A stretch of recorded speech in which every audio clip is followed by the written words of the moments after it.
Classic Rock Beagle. And welcome to the Annals of the Classic Rock Beagle. Moser and I study issues and topics from the classic rock period, which I define as roughly from the issue of the Rubber Soul album to the start of nu metal. Moser's handling the tech duties for this video, as you can see. I've always been a little technologically challenged, a little behind the curve, you might say. I didn't even go on the internet until 2002. Yeah.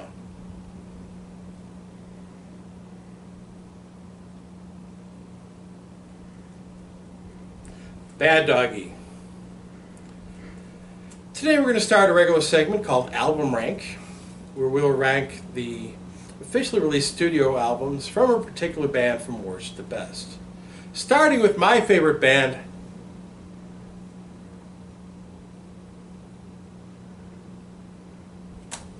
no!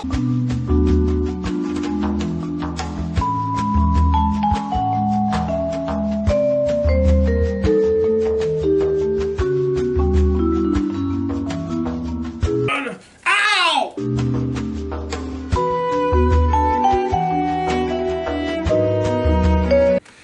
Today we'll be looking at Fleetwood Mac.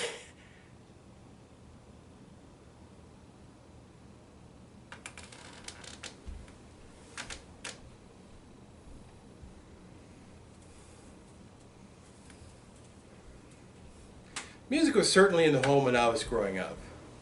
But as a kid, sports was my life, not music. That all changed in the summer of 1982. The song called Hold Me made me fall in love with music. I went out and bought Mirage and I digested every note, every harmony, every instrument. I started listening to music differently.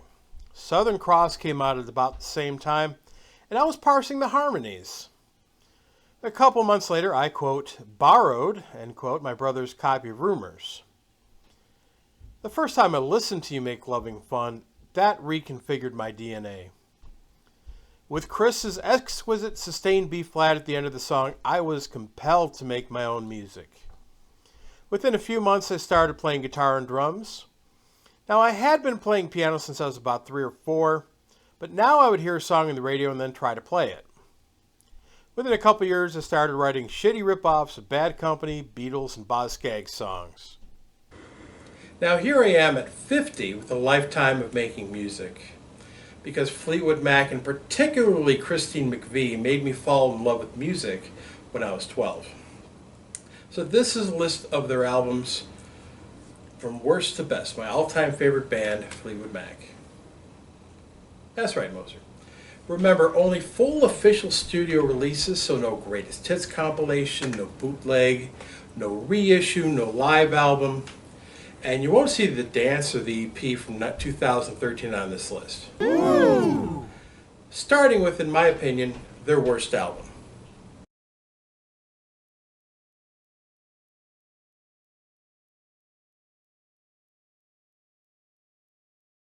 This album featured John, Mick, and Christine from the classic lineup, plus Billy Burnett from the previous lineup. New to the Mac were veteran Dave Mason on guitar, and former Zoo singer Becca Bramlett on vocal, daughter of 60s icons Delaney and Bonnie Bramlett. My favorite song on the album actually features Michael John Kell's Fleetwood on vocal. My Hero is pretty solid on this album, but a little lower than her usual standards. I get the feeling she was worn out at this point. In fact, Mick had to beg her to record some tracks, which were recorded separately with Michael Thompson on guitar. You can give the rest of the album a miss. Dave Mason and Billy Burnett were completely uninspired. And Becca Bramlett shares her mother's propensity to oversing. Kelly Clarkson would tell her to lighten up. Her belting does give a boring album personality, but here it's not a good thing. We don't need any characters around to give the joint atmosphere. Mick and Chris provide some good material, but most of it's a mess. Time is a mediocre album. Next.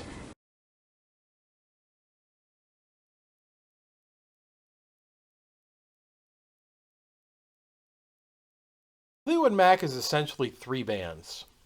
You have the Peter Green-led blues band, the Bob Welch era, and the Buckingham Nicks era. Please understand that I enjoy each of these eras. This placement is no indictment on the blues era, but you know this album wasn't well received at the time, right? Mick Fleetwood said it was recorded in 4 days and it sounds like it.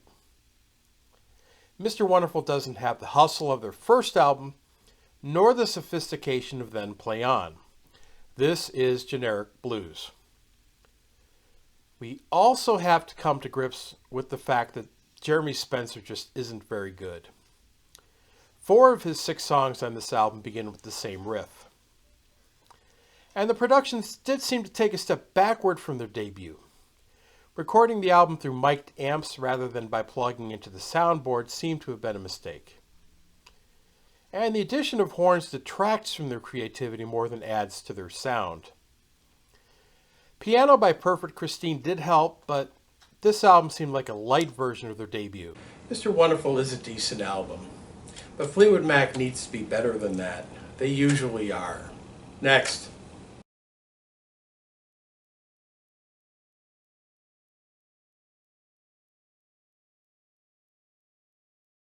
While Fleetwood Mac was touring in America at the beginning of 1969, they went into the studio with some of the legends of Chicago blues to record this double album. This is prime Fleetwood Mac jamming with blues legends like Buddy Guy, Otis Spann, Willie Dixon, and Shaky Horton.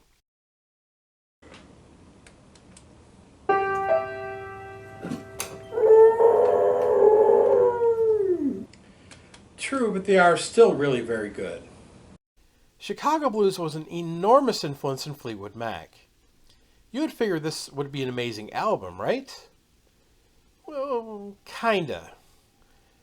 Willie Dixon's string bass was as glorious as John's electric bass, and it was really nice to hear Otis Spann and J.T. Brown's contributions especially.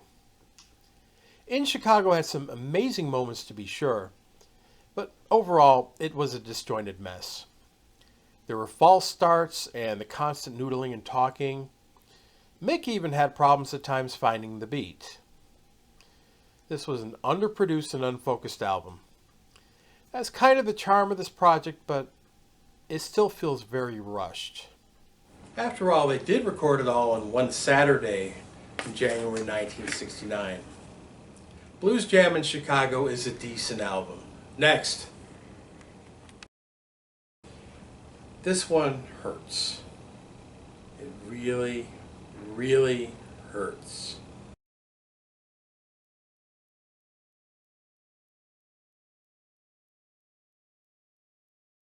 Please understand, Hold Me was the game changer in my musical life.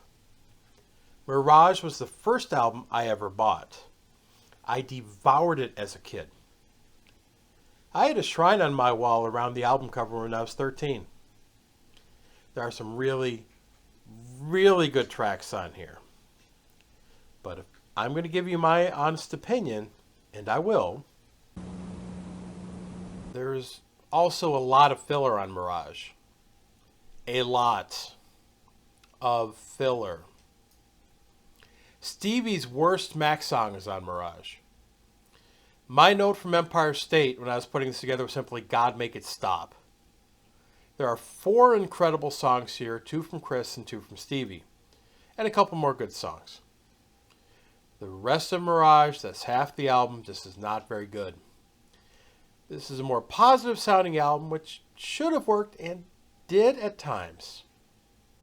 Honestly, it was necessary for my development as a musician to both fall in love with an album and then to discover there's much better music out there. For both, I thank Mirage, a decent album. Next.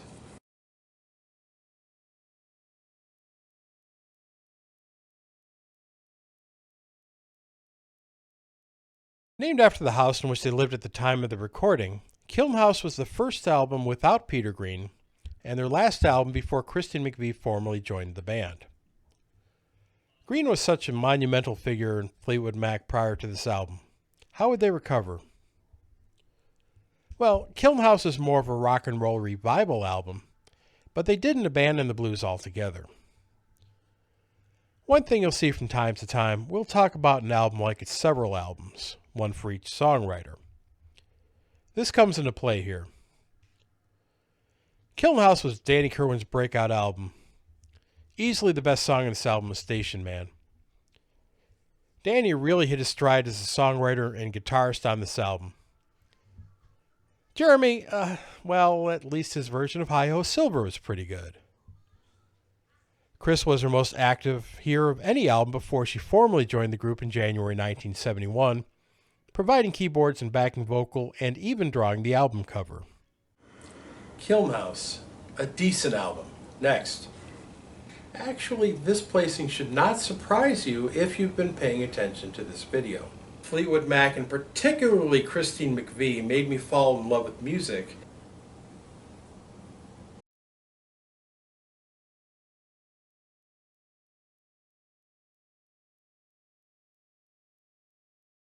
Both Stevie and Lindsay are on form here when they don't work against each other. There are some really strong tracks here. Lindsay in particular has really diverse songs that work. I especially liked Peacekeeper, Bleed to Lover, and Goodbye. Stevie had a great album at her peaks. The title track is an amazing song, and listening to Mick and John hit some amazing grooves on songs like Illume and Everybody Finds Out. Like the Beatles' White Album, some really strong tracks cover up the fact that there were perhaps too many songs on Say You Will. If this album had been Lindsay and Stevie's 4 best songs, plus Chris's 4 best from In the Meantime, this would have been amazing. Both Stevie and Lindsay's best work on here stand up really well. But if Mirage doesn't get a pass for filler, Say You Will doesn't either. Say You Will, a decent album. Next.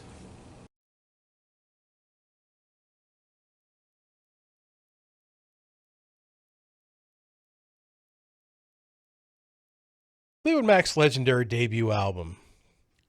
Peter Green had successfully replaced God in the Blues Breakers, and then he stole the rhythm section and released this album. The album was a rousing success, reaching as high as number 4 on the British charts, and is considered one of the seminal British blues recordings of all time.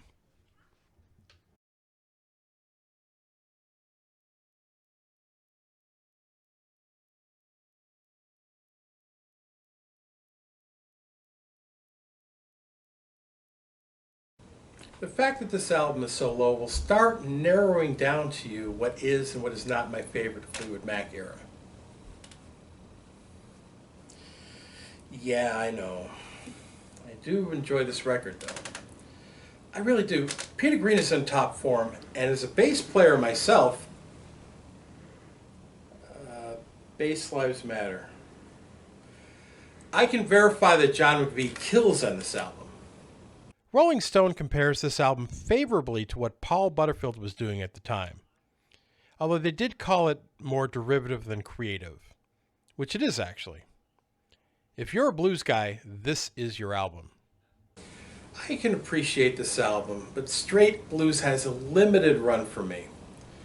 Peter Green's Fleetwood Mac is a decent album. Next.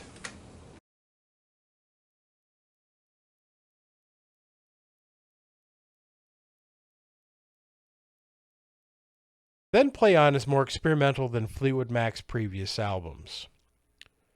We're going to go here with the original British album, as America was always playing catch-up to the British catalog in the Peter Green era. There are some real highlights on here, including the legendary Rattlesnake Shake. But Then Play On is a bit too slow at times. Especially Peter Green's songs see more experimental elements. We'll find Mick playing songs in tambourine, congas, timpani, or not at all. Danny Kirwan's song Like Crying, which you hear playing now, features just Danny and Pete playing guitar and singing harmonies. Many of their best songs in this era, Oh Well, Black Magic Woman, Green Monalishi, Man of the World, Butterfly, Albatross, They were not on any albums. Something about something non-album single, something money. They did, however, have room for a couple inexplicable instrumentals about Madge. Whatever their reason is for doing this, Then Play On suffers as a result. One plus on this album, Jeremy Spencer makes no appearance. Then Play On is a good album. Next.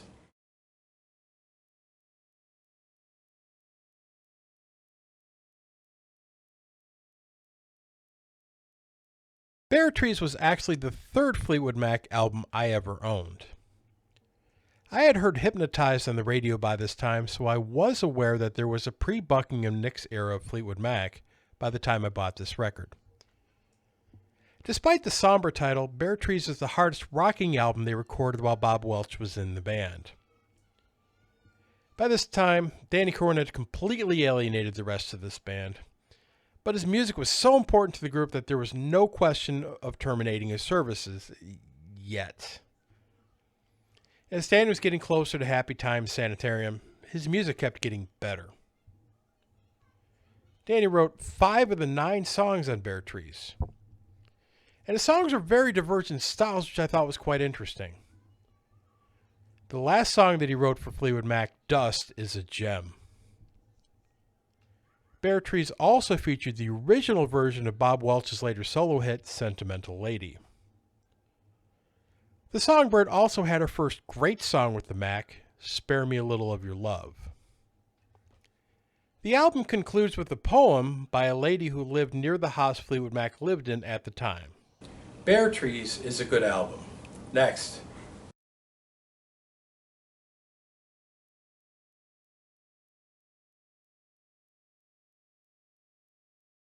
This was the first album recorded after guitarist producer Lindsey Buckingham left in 1987.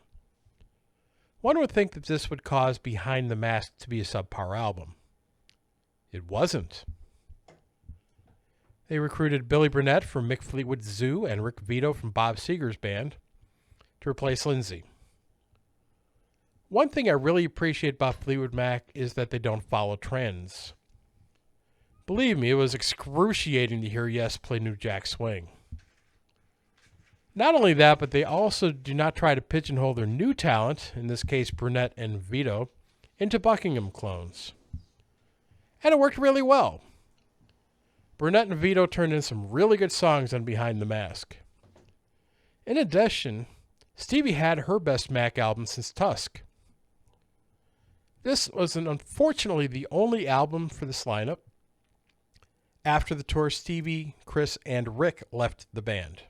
Honestly, there's no filler on this album. No legendary song either, though.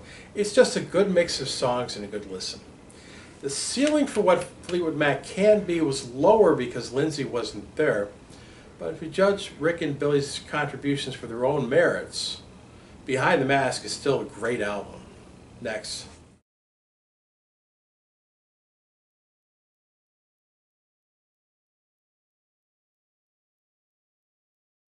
At this point, Fleetwood Mac is understandably trying to find their footing after Danny Kirwan's expulsion from the group on the Bare Trees tour.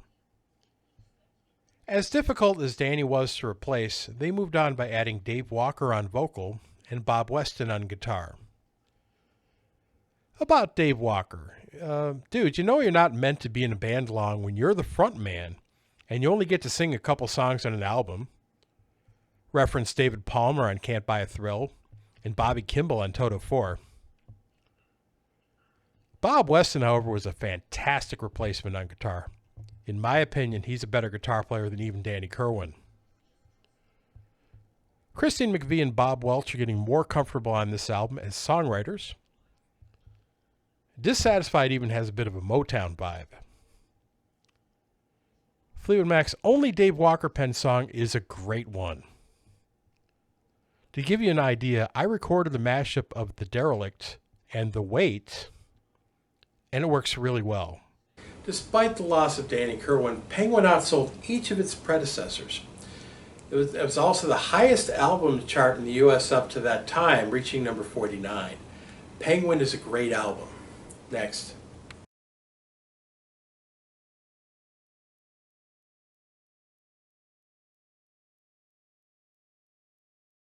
During the previous tour, guitarist Bob Weston was caught philandering with Mrs. Fleetwood. The Mac suspended operations in the middle of their tour as they understandably kicked Weston out. Their manager, Clifford Davis, continued to tour with session musicians, calling themselves Fleetwood Mac. The court eventually ruled that the band belonged to the musicians rather than management. This left Fleetwood Mac battle-weary going into the studio. The result was Heroes Are Hard to Find, which was the first Fleetwood Mac album to crack the top 40 in the U.S. Bob Welch always had a mellow vibe, but he sounded bored on Heroes.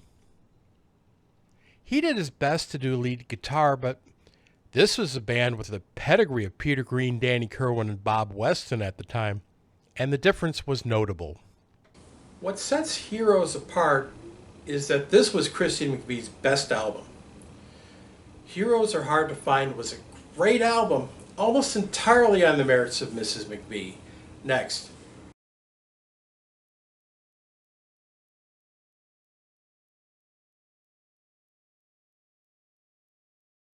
Tusk stands most in need of the separate albums treatment.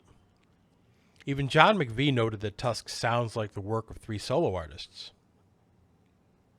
Both Chris and Stevie had some great output here. Lindsay's tracks, though, disappointed me greatly. Generally, I like Lindsay's songs, but he was stuck in a "fuck you Stevie" lyrics and "I don't care as long as it's not Rumours" rut.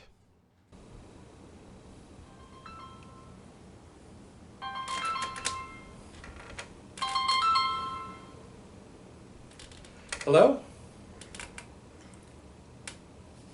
It's Lindsay Fan. He says, ah! Along with the top-notch material, there was too much filler on this double album. This is often the case for double albums. Ahem. Ahem. Stevie's run from Rumours to Belladonna was remarkable. Even more remarkable was Chris's stretch from Mystery to Me to Tusk. During that entire stretch, 5 albums in 7 years, Chris only had one decent song.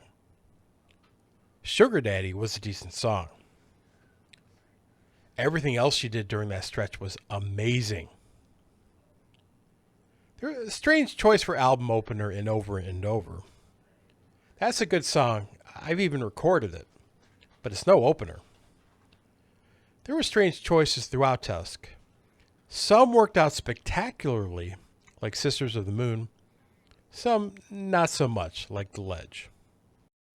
All in all, the awesome outweighed the okay. Tusk is a great album. Next.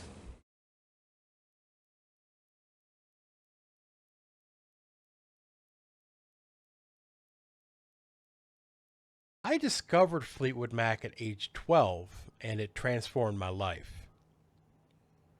Then I went backwards and discovered the rest of their catalog by my 14th birthday.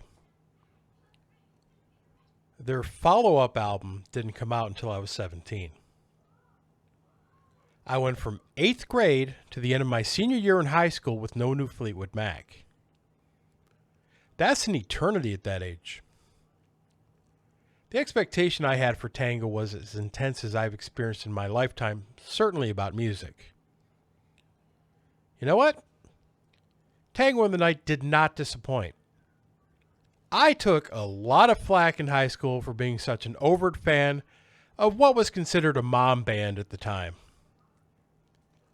And I was rewarded with Tango being both their most successful and their best album since Rumours. Now over 30 years removed from all those emotions, Tango in the Night has stood up really well. What an accomplishment on an album that was every bit as dysfunctional to make as Rumours.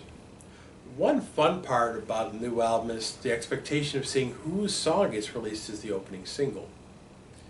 Here it was Lindsay, and I couldn't have been happier. Tango in the Night is Lindsay's strongest album. Tango in the Night is a great album. Next.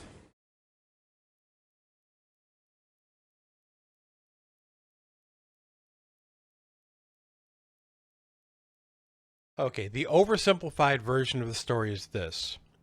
Bob Welch was leaving Fleetwood Mac. While looking for a guitar player, Mick heard a random song and said, "Give me that guitar player." The guitar player then said, "Not without my girlfriend." That's how we got the classic lineup of Fleetwood Mac. It was magic when the five made music together. Chris and Lindsay in particular established an instant chemistry, as heard on songs like World Turning. Fleetwood Mac had lost their popularity in England after Peter Green left, but were building up success in the US leading up to the White Album. Buckingham Nicks, the Newbies, had been a country-flavored folk rock group, sounding nothing like any previous incarnation of the Mac. Mick had the good sense of letting Lindsay control the guitar in his own style, other than suggesting that he play with the pick. Over My Head was Fleetwood Mac's first US top 10 song. The success of Rhiannon and Say You Love Me cemented their place in the rock pantheon. A worthy prelude to the legendary Rumours album, Fleetwood Mac features both my favorite Lindsay and my favorite Stevie songs. Fleetwood Mac is a legendary album. Next.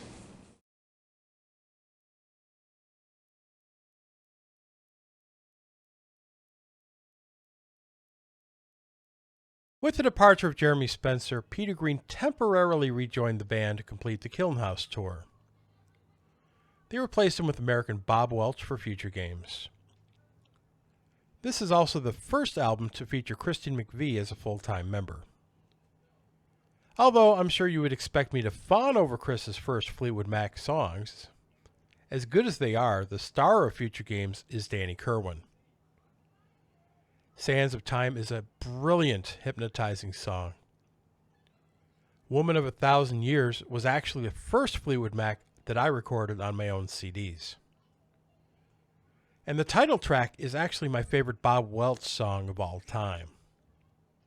The album is perhaps their most mellow one, top to bottom, other than Then Play On, but its melodies are too strong to hold down. The weak song on future games was the instrumental What a Shame. It almost sounds as if Fleetwood Mac shat out a hastily recorded jam to satisfy a label obligation or something.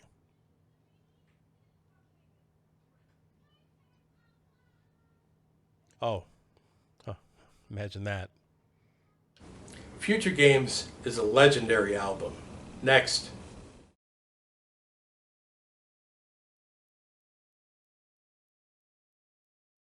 The fact that Rumours is here and not at number 1 should complete the picture of ranking my favorite Fleetwood Mac eras.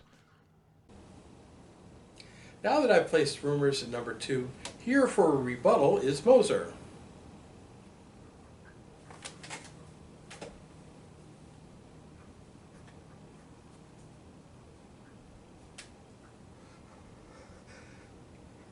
My placing Rumours at number 2 is not an indication on Rumours, but about my number 1 selection.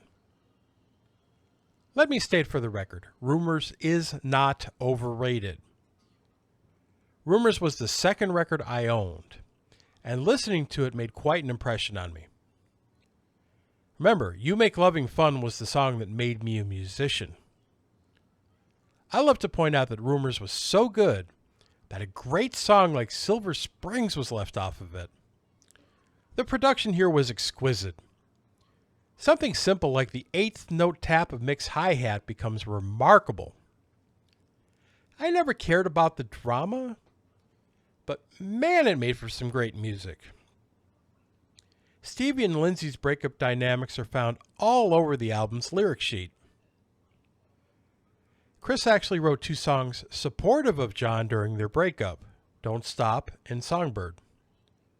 It was sweet to see that she didn't feel the need to throw John under the bus, unless she was singing about the lighting guy. Obviously, this was the most successful Mac album, selling over 40 million copies, and for good reason. As poorly as the band was getting along personally, they were getting along really well musically. Come on, you wouldn't bite me. That's not the way of the Mighty Beagle.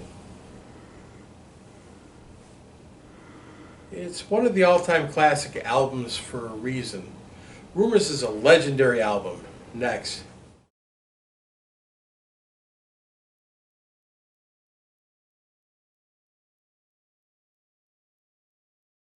Yep.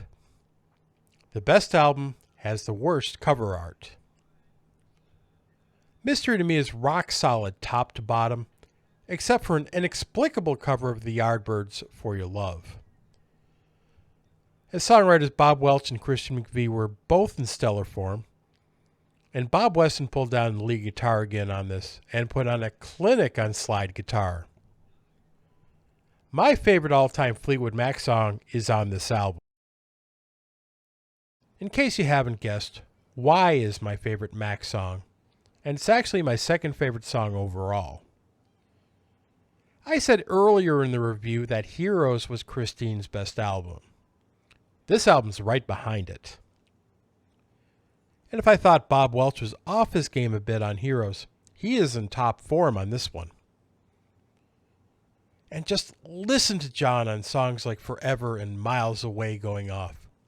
I can't praise this album highly enough. The verdict? Simply the greatest album ever made. Kinda. Let me put Dark Side of the Moon under that kind of scrutiny before I sign on to that statement. So there you have it. Our ranking of all 18 official Fleetwood Mac albums from worst to best. I'm so glad that we could share our points of view. It's refreshing just to listen to our divergent opinions.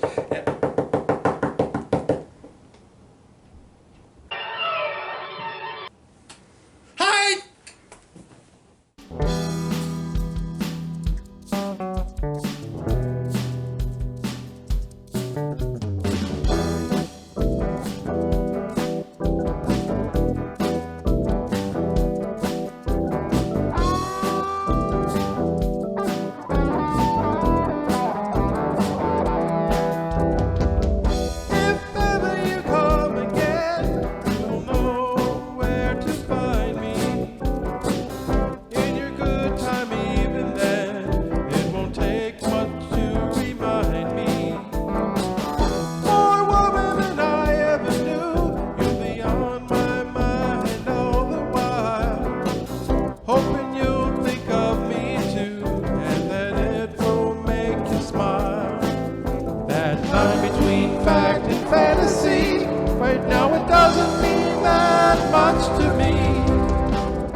Scene 21, take 1.